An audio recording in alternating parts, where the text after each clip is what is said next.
एक गांव में पंडित गोपाल नाम के ब्राह्मण रहते थे।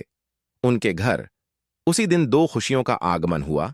जब उनके घर एक पुत्र पैदा हुआ और उसी दिन उनके आंगन में रहने वाली एक बिल्ली ने भी एक छोटे बिलौटे को जन्म दिया। पंडित की पत्नी करुणा स्वभाव से दयालु थी। उसने अपने बेटे के साथ उस छोटे बिलौटे को भी प्यार से पाला और दोनों को समान मानकर देखभाल की। समय के साथ बच्चा और बिल्ली का बच्चा गहरे मित्र बन गए। दोनों साथ खेलते खाते और हर जगह साथ रहते। हालांकि पंडित की पत्नी के मन में यह चिंता बनी रहती थी कि कहीं बिल्ली पशु प्रवृत्ति के कारण मूर्खतावश बच्चे को नुकसान न पहुंचा दे।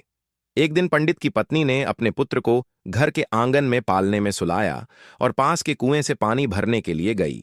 जाते समय उसने अपने पति से कहा कि आप यहीं रहकर बच्चे का ध्यान रखें और खासकर बिल्ली पर नजर रखें।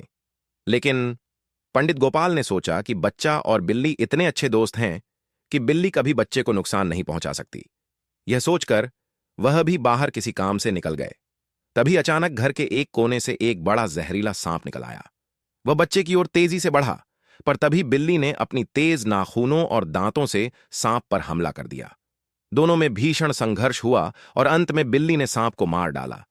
कुछ देर बाद जब पंडित की पत्नी वापस आई तो उसने देखा कि बिल्ली के मुंह और पंजों पर खून लगा हुआ है।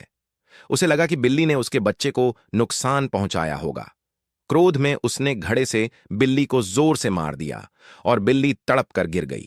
जब वह बच्चे के पास पहुंची तो उसने देखा कि बच्चा सुरक्षित सो रहा है और पास में मरा हुआ सांप पड़ा है। यह देखकर उसका दिल दहल गया और वह रोते हुए उस बिल्ली को उठाकर कहने लगी, मैंने तुम्हारा उपकार नहीं समझा और तुम्हारे साथ अन्याय कर दिया, लेकिन अब पछताने का कोई लाभ नहीं था।